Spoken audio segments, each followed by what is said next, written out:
आज खरं तर महायुती चारही उमेदवार आम्ही डोर टू डोर फिरत असताना मोठ्या प्रमाणामध्ये नागरिकांचा मला प्रतिसाद मिळतो आहे आणि राज्याचे मुख्यमंत्री देवेंद्रभाऊ फडणवीस असतील, राज्याचे उपमुख्यमंत्री एकनाथराव शिंदेसाहेब असतील, आमचे लाडके खासदार श्रीकांत शिंदेसाहेब यांच्या माध्यमातून ह्या परिसराला, या गावाला, या अनेक गावामध्ये मला विकास करायचा, त्यासाठी निधी जेवढा उपलब्ध करता येईल ते देखील मी नागरिकांपर्यंत पोहोचण्याचं काम करतो आहे आणि हा शहर कसा जास्तीत जास्त स्वच्छ होईल त्या माध्यमातून आम्ही सर्वांच्या घरोघरी जाऊन प्रचार करतो आहे. मी दीक्षिता सकपाळ.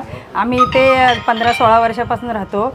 दादा आम्हाला खूप हेल्प करतात. मदत म्हणजे काय प्रसंग येऊ द्या, कुठे काही पण होऊ दे, इथे आमचे मागे शेड तोडायला वगैरे इकडे झालेलं म्हणजे कंप्लेंट केलेली, पण दादा अचानक आले आणि सगळं सॉल्व करून आम्हाला व्यवस्थित म्हणजे हे करून दिलं, इथले प्रश्न सॉल्व केले. आणि आमच्या पहिला आम्ही राहायला आलो 2009मध्ये, तेव्हा इथे रोड पण नव्हता. तर दादाने त्यांच्या स्वतःच्या खर्चाने इथे रोड वगैरे बनवला आणि तेव्हा आमचं ऑफिस तिथे होतं, काकाच्या ढाब्यावरती, म्हणजे ते ढाबा आहे तिथे, आणि मंदिर देवी वगैरे आम्ही बसवायचो तिथे. आणि तेव्हापासून आम्ही दादाला म्हणजे दादा आम्हाला सपोर्ट केला पहिला, कारण आम्हाला इथे कोण हे नव्हतं. आम्ही रूम घेतले विकत, पण तेव्हा आम्हाला म्हणजे असं सपोर्ट करणारा कोणी नव्हता. तर तेव्हा आम्हाला दादाने सपोर्ट केला, म्हणजे आम्हाला वॉचमॅन सकट ठेवलेले आम्हाला, म्हणजे आमच्या सेफ्टीसाठी. कारण आमच्या इथे चोऱ्या वगैरे व्हायच्या पहिल्या, आमच्याच चाळीमध्ये इथे 8 नंबरमध्ये चोरी वगैरे झालेली.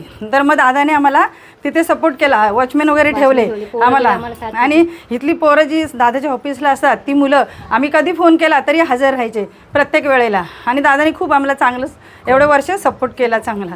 आणि कोरोनाच्या काळात पण त्यांनी खूप म्हणजे लोकांना मदत केली, सगळं केलं. आणि एवढे गुजरातला ते काय हे आलेलं कोल्हापूरला वगैरे, त्यावेळेला पण दादाने इकडून धान्य वगैरे सगळं मदत केलं, घेऊन गेले तिकडे, साफसफाई वगैरे तिकडे पण स्वच्छता अभियान वगैरे राबवलं. मेरा नाम सुमन गुप्ता. सबसे पहले जय श्री राम. अपना कुणाल दादा जो भी है, मतलब हमारे गरीब के लिए तो बहुत मदद किए हैं. अपना कोरोना के टाइम पर भी अपना मंडप दुर्गा देवी का काम रुकवा के भी सामने वाले को पैसा देना, अपना डूबा था बारिश के टाइम पर भी उनका मदद करना, मतलब इनका तो हाथ में ही है. मेरा लड़का एडमिट हुआ था उस समय, तभी भी दादा का फ़ोन आया, जितना पैसा लगेगा उतना हम देने के लिए तैयार है, अपने लड़के को इलाज कराइए. तो घर में छोटे छोटे से हर चीज़ के लिए कुणाल दादा हर सपोर्ट के लिए खड़े रहते हैं.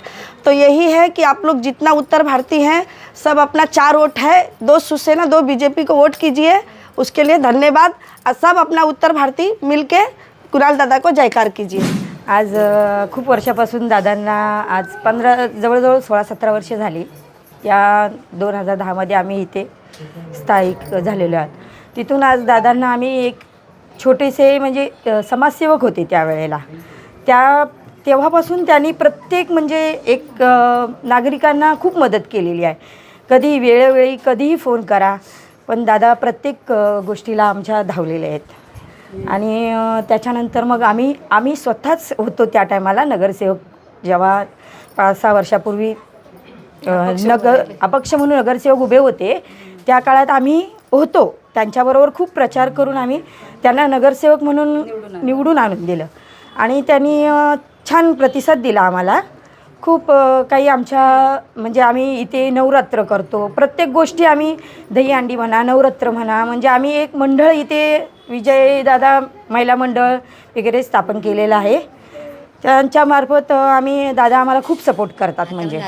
आणि आता ही मधल्या काळामध्ये काही झालं असेल, पण आमचे दादा म्हणजे एक उत्तम कार्यकर्ते आहेत, हे आम्ही तरी एक सर्वसामान्य माणूस म्हणून सांगू शकतो.